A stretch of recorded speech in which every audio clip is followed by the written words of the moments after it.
Welcome to Campaign Call, our election panel show. We're coming to you a bit earlier this week to talk about the debates. On Wednesday and Thursday, the leaders will face each other in the French and English debates. These are the only two debates in this campaign. And people tune into them. According to the Leaders Debate Commission, which organizes them, viewership in 2021 was over 17 million, and over 20 million in 2019. So, here's today's panel. I'm Shannon Proudfoot. I'm a feature writer and columnist in the Globe's Ottawa Bureau. And I'm Campbell Clark, and I'm a political columnist in the Globe's Ottawa Bureau. And then later in the show, pollster Nik Nanos joins me. He's chief data scientist and founder of Nanos Research. He'll explain his most recent survey results, walk through how polling works, and what he makes of the Don't Believe the Polls movement. I'm Menaka Raman-Wilms, and this is the Decibel from the Globe and Mail. Shannon, Campbell, thanks so much for being here. Thanks for having me. Thank you. So let's start by talking about the role of debates in these election campaigns. How important are they? Like, especially in terms of actually moving public opinion, what is the potential there? Shannon, let's start with you. Well, I think of them sort of as a microcosm of an election campaign in general, in that there's a lot of confirmation bias at work. Whatever people already think of candidates, of parties, we have really presidentialized our elections, so they really are embodied in the leader, even though people vote for the local candidate. I think it tends to just confirm or crystallize what people already believe. That's not to say it's not great theater, and I say that in a non-dismissive way. There's something really interesting about seeing these people all on the same stage, litigating their own cases, litigating the case of what they want to do with the country, cross-examining each other. But people's opinions tend to be pretty baked in, and they sort of take from it what already aligns with what they think and where they're going with things. You used the word potential, and I think that's what we're dealing with here, right? There's a loss aversion problem that comes with debates for political leaders, because it's not necessarily that they're going to move the dials. It's that they could, and they could end up getting knocked out. There could be a big swing.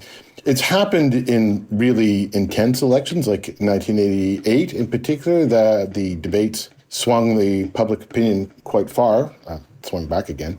But, the face-à-face TVA debate, the French debate in 2019, really collapsed Andrew Scheer's vote in Quebec. So they do have an impact. Campbell, you mentioned the debate in the late 80s. For those of us who don't remember that very well, can you just remind us why that was so impactful? Sorry, that was the 1988 free trade election, or became the free trade election. Prime Minister Brian Mulroney proposed a free trade agreement with the United States, and the Liberals, John Turner, were against it. And the Conservatives were winning until the debate, when John Turner really went after Brian Mulroney, and then suddenly the Liberals were winning until the Conservatives deluged the country with political ads. Campbell, do you think it'd be fair that debates aren't won, but they can be lost? Like, is that a fair way to put it? Yeah, I suppose the guy that wins them usually feels like they won them, but yeah. Sure. I mean, certainly that is the fear if you're the front runner, is that it's yours to lose. Absolutely. So it's like the do no harm principle, I guess, is the best you can hope to get out of with it.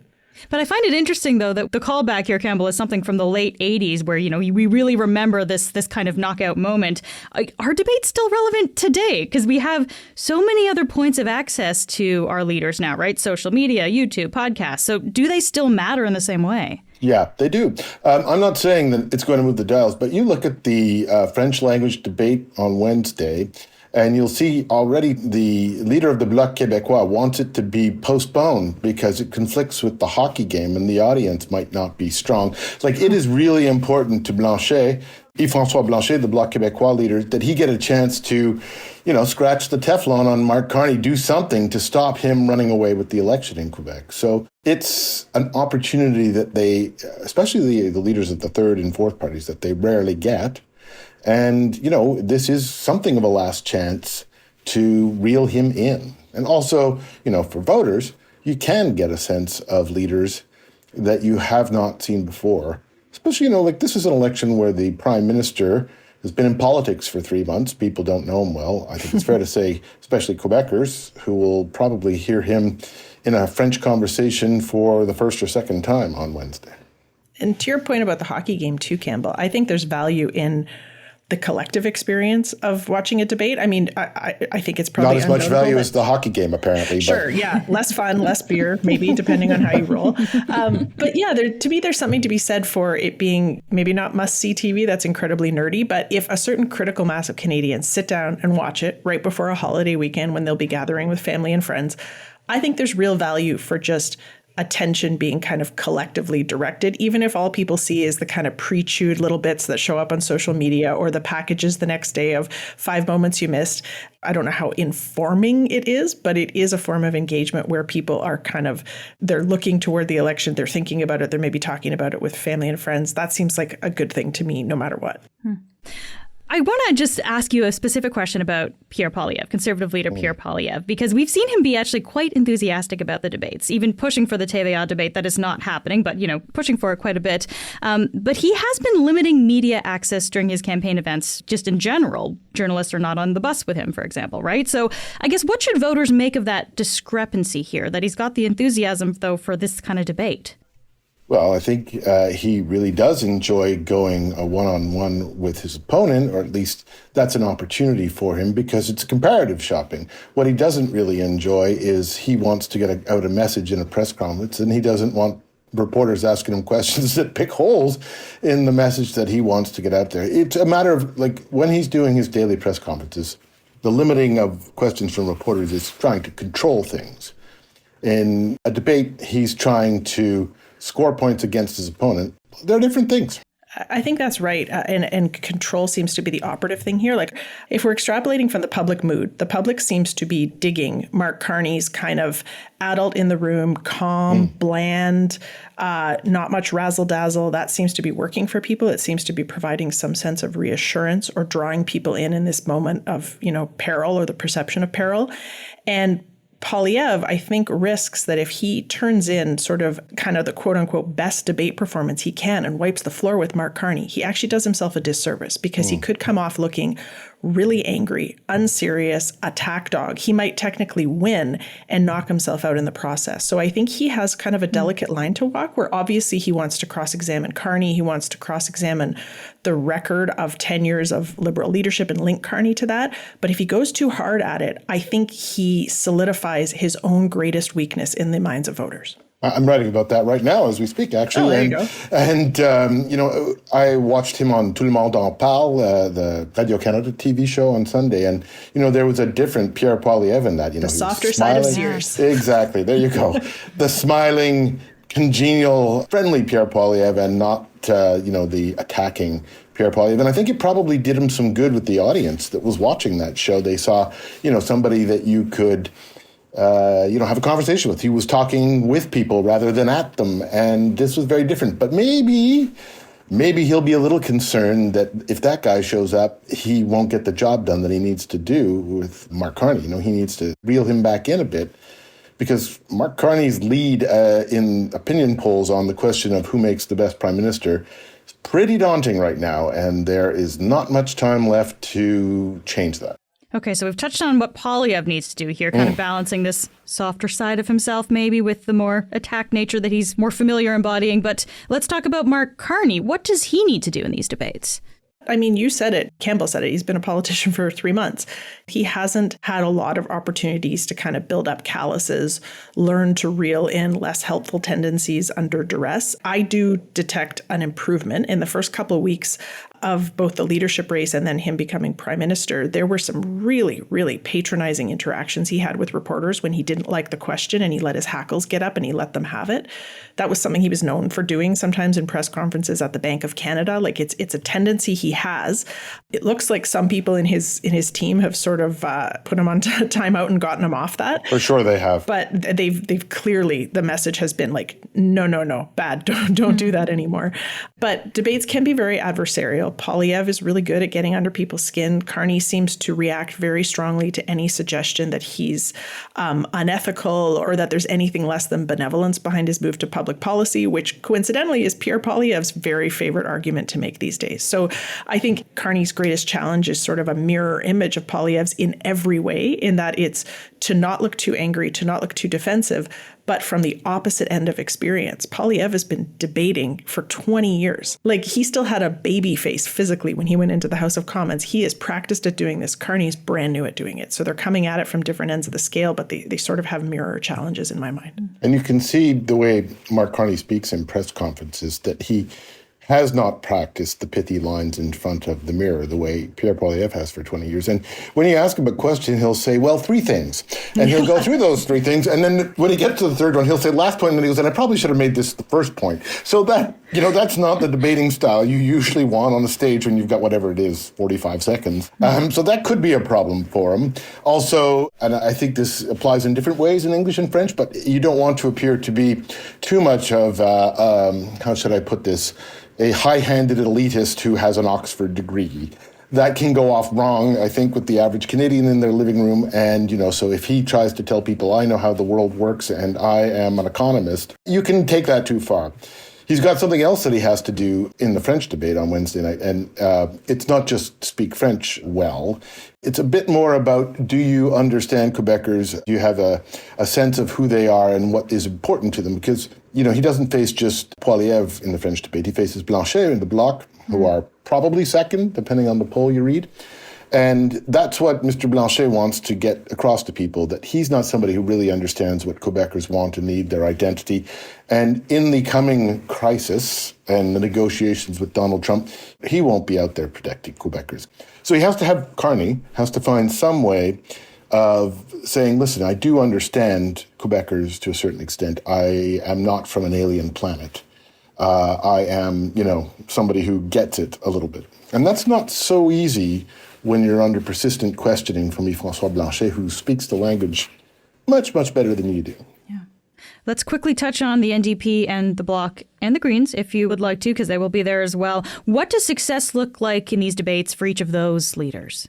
I think just being part of the conversation would be a win for them. And I don't mean that as glibly as it sounds, although kind of, yes. Look, this has become a 2-horse race, right? We've seen Jagmeet Singh, the NDP leader, shift his messaging in the last week or so from I'm running to be prime minister to, okay, I'm not, but you should vote in some NDP MPs to hold some balance of power to kind of keep the Liberals from being an unstoppable juggernaut. That's a very significant pivot for him. We've seen some debate about whether the Greens should even be up there. They meet the sort of very technical, kind of somewhat subjective threshold for inclusion in the debate. I think there's an argument to be made that the debate would be better served by having fewer voices that can be heard more than have a jumble of people yelling at people, yelling at each other on stage. Perhaps a one-on-one between like the 2 front runners or something, Shannon? I think that might be, the problem becomes, where do you draw the line, right? Mm-hmm. That seems unnecessarily exclusionary, but 5 people, 2 of whom, frankly, are not functional national parties, is a harder case to make. First of all, for the Greens, they didn't technically meet the requirements of getting into the debate, and that's actually going to be a question that is posed before and after these debates for some time, I think, and probably the Debates Commission is going to face some serious questions, before the next election about whether they should continue to exist. Yeah, they technically met the requirements like April 1st, but by April 7th, they didn't. They didn't have enough candidates to meet the requirements. But for the NDP and the Bloc, they have similar goals, which is to show that they are useful even if they are not government. Mm-hmm. And that's always the case for the Bloc Québécois, but it's the case earlier in the campaign for the NDP than it usually is. Okay, just in our last minute here, let's just end with something people can look out for in the debates. What's one thing that you might be watching for when you're watching these debates? I think for me, the key thing is whether Mark Carney can get his message across in a debate in the concise format and not take a blow from for his opponents. I mean, he's the front runner. Everybody needs to pull back points on him. So the key thing is, how concisely can he say things and get them across?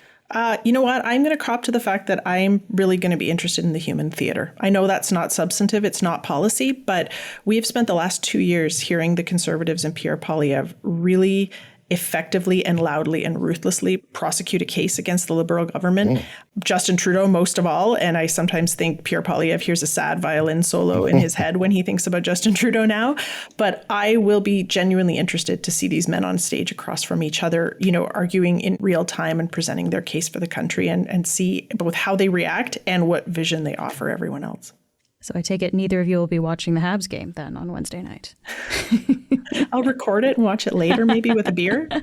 Split screens. There's a solution. There you go. Campbell, Shannon, thank you so much for being here. Thank you. Thanks. A couple of hours after we finished recording, the Leaders Debate Commission, the group that organizes the debates, announced that they're changing the timing of the French debate so it doesn't conflict with the hockey game. The French debate will now air at 6 p.m. Eastern on Wednesday. The English debate is at 8 p.m. Eastern on Thursday. You can watch the live stream on the Globe's website. Up next, I'm going to speak with pollster Nik Nanos to get a behind-the-scenes look at how polling works.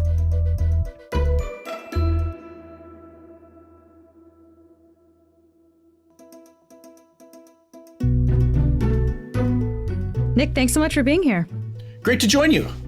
So, Nik, you're the chief data scientist and founder of Nanos Research, and you've been doing daily polling throughout this election campaign. So tell me, what is your research showing you at this moment? This is kind of just under 2 weeks until Election Day. Well, the latest Globe and Mail CTV News tracking that we do every night has the Liberals at 44% nationally, the Conservatives at 39%, NDP back at 9%, followed by the Bloc at 6%.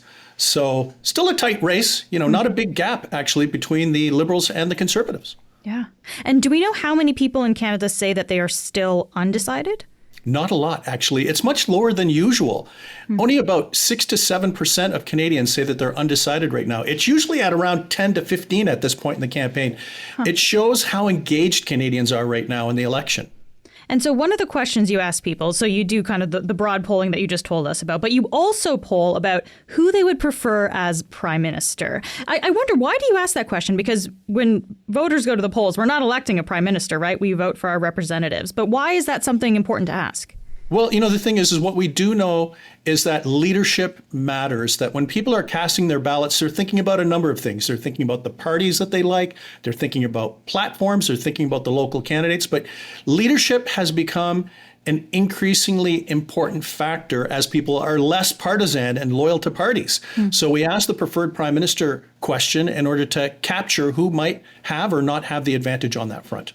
And what does your research say? Who do people prefer as prime minister? The latest polling suggests that Mark Carney receives top marks at around 49% of Canadians who would prefer him as prime minister, followed by Pierre Poilievre at 33%. One thing we have to remember, however, is that there is always a bit of an advantage for whoever happens to be prime minister. So you might think, hey, that's a massive lead. But the reality is whoever happens to be prime minister usually has a couple extra points in the bag, because when people tune into the news, they see that person as the current PM.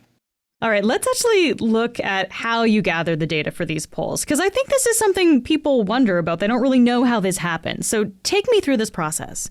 At the very core of the nightly tracking that Nanos does for the Globe and Mail and CTV News is actually random sampling, and this is quite important.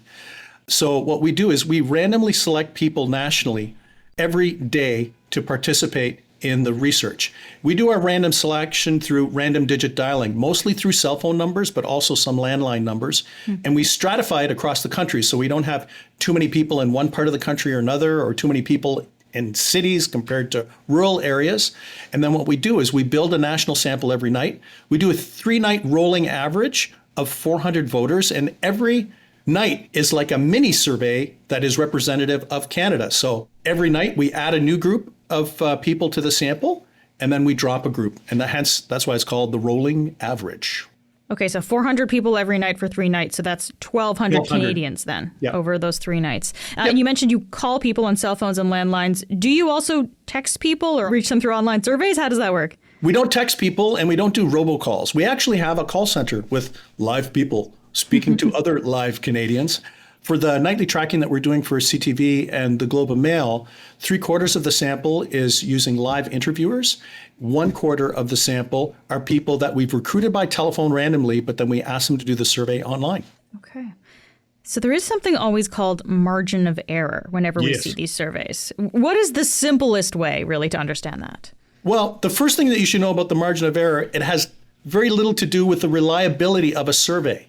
Margin of error has to do with the variance of a particular statistic. So why don't we just use an example? Say the Conservatives are at 50% support. We'll just use this just for discussion purposes. The Conservatives or the Liberals are at 50% support.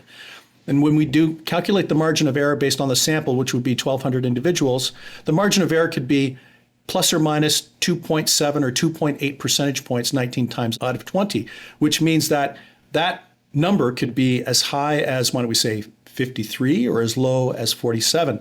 The challenge is, and here's your tip of the day, if you want to think about how reliable a survey is, you should look at the questions, actually, because the questions are more likely to influence the reliability of a survey compared to the mathematical calculation of the margin of error. So margin of error just basically tells you, okay, so that means that the Conservatives are within this percentage and that percentage. Okay. You mentioned the questions, though. I'm curious about that. What does that actually tell us about the survey?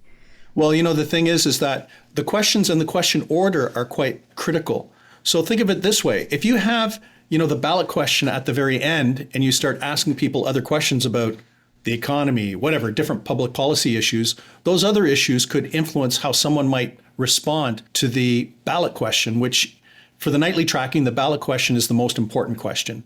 That's why for us, whenever we do our ballot question on nightly tracking, it is the very first question. So there's no content ahead of it like, who do you think's winning the election? Who do you like on jobs? Or who do you like on taxes? Or who do you think can best manage the relationship with Donald Trump? And when you say ballot question, that's like who you're going to vote for, essentially, yes, right? Yes, exactly. Okay. Yeah. And the thing is that by having it at the beginning, we get what we would call a clean read because there's no content ahead of it. Okay. Just to go back to this margin of error stuff that we talked about, took a little detour from, but the numbers you gave us off the top, Nik, what is the margin of error on those numbers? Oh, just like the example, 2.7 percentage points, 19 times out of 20. Okay, so if the Liberals are at 45-ish in there, it could be 48, could be 42, but it's in that range. 100%. All right, so then you've gathered all this data. I guess I wonder, how do you make sure that it's representative of the wider Canadian population? Because you're saying, you talked to about 1,200 people. So how do we know it actually represents Canada? Well, two ways. For one of the things that we do is we do stratified sampling to make sure that we have the right distribution of respondents in different parts of the country and in different types of communities.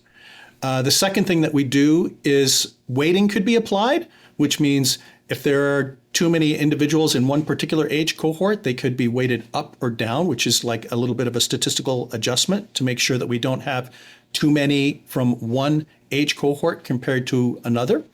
And, the other thing is we have experience. So, we do the surveys, like we could do all this stuff, all this scientific stuff, but the reality is, does it capture public opinion or not? And, the thing is, this might be hard for many Canadians to believe.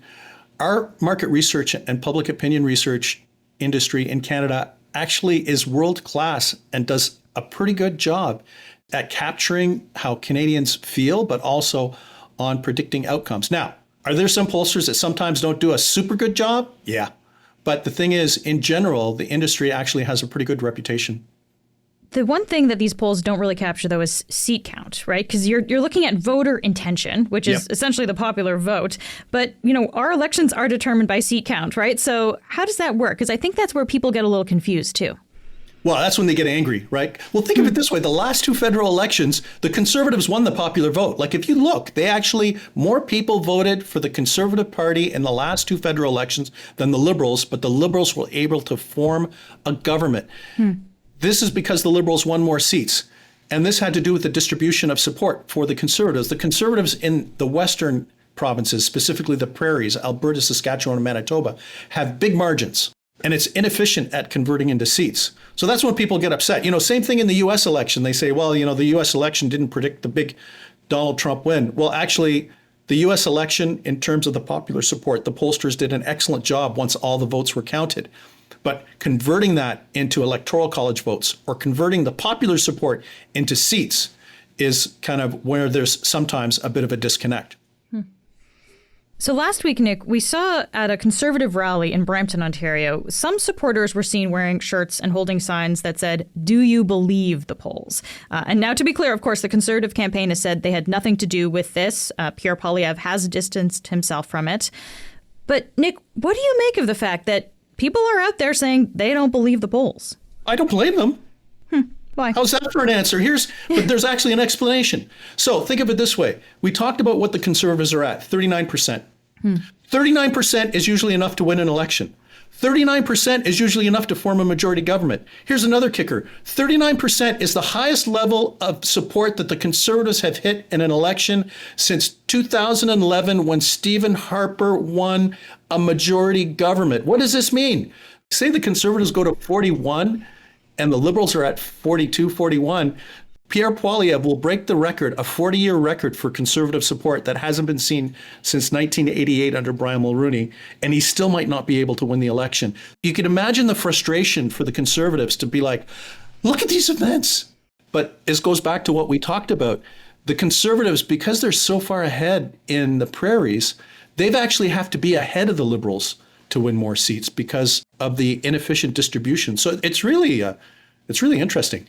The proportion of Canadians that are supporting the Conservatives are enough in the old days or in a different scenario or environment to convert into a comfortable majority government. However, what they don't see is the collapse of the NDP. What they don't see is a drop of the Green Party, drop of the Bloc Québécois, and a consolidation behind those two parties. So in this new, why don't we call it bizarro world, where most people are voting for just two parties, 39 is not enough to win an election. And, with the Liberals at 44, they're benefiting from strategic voting from the NDP. They're voting from the Bloc dropping in the province of Quebec and the Liberals being up. So I just like to say, for those people that are going to the Conservative gatherings and saying, hey, look at this stuff, the polls must be wrong. No, the polls are right. Here's the good thing. They're right and the polls are right, because at 39%, it's an exceptionally strong score for the Conservatives. It's a historical high. So it's because the Bloc and the NDP have dropped support, and that support has gone to the Liberals. So they seem to have an incredible amount of support, more than you would expect then at this point in a campaign usually. Yeah, it's very unusual to see parties with 44% support. It's that consolidation. The other thing that's quite interesting about this particular election, it's the closest thing that we've come to a U.S. election in terms of a two-party race. For the last number of elections, the two front-running parties usually garner somewhere between 65 and 70%, maybe in the low 70s, of all of the votes garnered. In this new world, right, according to the Globe and Mail CTV polling that we just did last night, 83% of Canadians, not 67, not 70, 83% of Canadians are voting for the two frontrunners. Wow. This explains kind of the disconnect that people have, Conservatives especially, between seeing these events and the enthusiasm that these events have, and how they probably see these events as being kind of more compelling than in the past. They're absolutely right. It's just those other parties have been losing support, and they've been drifting towards the Liberals. So, Nik, looking ahead, we have debates this week, Wednesday and Thursday evening. What will you be polling for after those debates? Actually, you know what? The debates are important. Another thing that's super important, holidays, holiday weekends. Do you know why? Because people get together, families get together, friends start talking, neighbors start talking, they get to hang out.